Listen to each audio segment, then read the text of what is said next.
you block everything so meticulously, and you storyboard rigorously. The movie is so precise and controlled, but your movies, it's true of all your movies, they never feel airless or mechanical. There's a sense of life, and I have a question, just what, is it something you strive for on your sets, like that sense of control, but also an openness to spontaneity, to happy accidents, to whatever might happen? 기계적이지 않고 이렇게 생생하게 느껴지는 건 다 우리 훌륭한 배우들에 의존하고 있어요. So I think the reason why my films don't feel mechanical and feel like they have life is all thanks to my actors. I really rely on them. 좀 무리한 비유라서 죄송한데 물고기에 비유한 그게 중요한 게 아니라 어쨌든 이게 되게 꽉 짜여진 스토리보드와 정교한 플랜이 있어도 원래 이제 에너지가 넘치는 물고기들은 꽉 잡고 있어도 엄청나게 팔떡거리잖아요. 그걸 멈출 수가 없고 우리 배우들이 그래요. 배우들이 워낙 에너지와 표현력이 좋기 때문에 제가 이렇게 정교한 어떤 트랙을 짜놔도 끊임없이 어떤 살아있는 에너지를 So I apologize for this quite rude analogy, but even with my meticulous storyboard and my controlled environment, my actors have this incredible energy where they're like fish. You know, when you grasp fish very tightly in your hands, they still manage to flap around. So they have that sort of explosive energy that shows through despite no matter how meticulous setup I give them. Is that true? Do you feel like a controlled fish? And and what is Director Bong's style like day to day for you as an actor and for the other actors as well? 아니, 정말 감독님의 콘티는 너무나 명확하고요. 정말 뭐 애드립이 있었냐는 질문도 많이 받았었는데 애드립이 들어갈 자리가 없을 정도로 굉장히 촘촘하게 계획이 되어 있어요. 그래서 저희는 그 안에서 정말 감독님을 믿고 신나게 춤을 췄다라고 표현할 수는 있을 것 같아요. Yeah, obviously Director Bong's storyboard is very precise, and a lot of people ask if there's any room for improvise, and we feel like it's very dense and very meticulously thought out. But I feel like there's a boundary set up, and I feel like I had an opportunity to trust this vision and then per se dance around as much as I could and enjoy the experience. 이게 저희가 잘해서가 아니고 정말 감독님을 믿었기 때문에 그렇게 할 수 있었던 것 같아요. It's not that we were good, but we trusted Director Bong. 그렇게 많이 얘기하지 않아요. 현장에서. I don't really talk that much with my actors on set. 맞고 살 것 같은 느낌 그런 건데 육체적으로도. So even physically, the mom is obviously the stronger one. You always feel like she has the upper hand physically over the husband, Ki-tae.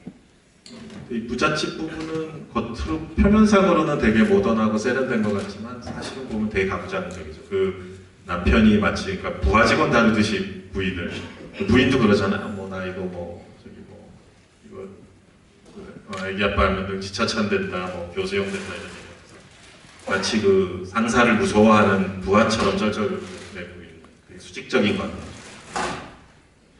So with the rich couple, on the surface they seem very modern and sophisticated, but he's actually very patriarchal. He almost treats her like she's one of his employees, and even the wife, at one point she talks about how she's afraid that he will, chop and quarter her. So they have this very hierarchical relationship where she's almost scared of him, like he is her boss. 그리고 이제 세 번째 가족이 있죠. 지하에. And then you have a third family in the basement. 그들을 보면 부부같이 않고 약간 엄마랑 애 같기도 하고 되게 이상하죠. And they have a really strange relationship where they seem like mother and son rather than husband and wife. 되게 여러 가지 기이한 관계들이 뒤엉켜 있는데 여기 이제 특히 나와 있으니까 그렇지만 이제 소담은 약간 기정 캐릭터가 이제 마지막에 이제 죽게 되는데 그게 어떻게 보면 영화가 되게 슬픈 지점인 것 같아요.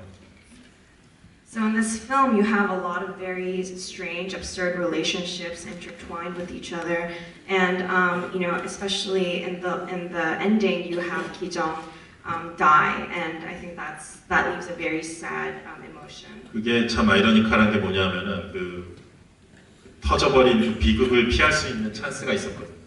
그게 이제 기정이랑 엄마가 그 미트볼 가지고 얘기하는 거예요. 만약에 거기서 간발의 차이로 기정이가 지하에 소담 양이 지하로 내려갔더라면 워낙 똘똘하고 야무진 친구이기 때문에 어떤 협상을 할 수도 있었을 것 같아요. 근데 그게 이제 간발의 차이로 그게 무산이 되죠. 그러면서 결국은 비극이 터지는 거라서 어떤 그 모녀가 거기서 되게 올바른 방향으로 방향을 잡았는데 그게 실현되지 못한 게 어떻게 보면 안타까운 거예요. And it's a big irony that they had an opportunity to avoid the tragedy that explodes in the end when Ki-jung is with her mom and she's holding the meatballs, and if they had actually gone down to the basement, because Ki-jung is such a smart character, she might have negotiated something with the man in the basement, but they couldn't, and that's why the tragedy happens. So they were on the right path, they just weren't able to actualize it, and that's why the ending is so sad. Ki-jung's death is really devastating, and you have this movie that is so darkly funny in moments, and the emotional impact of that hits me every time I see it. So now, can you talk about just your character? Is one of the ones who pays the ultimate price in the end. What was it like filming that crazy and devastating final scene? Especially your moments with when Song Kang-ho is trying to save you and can't.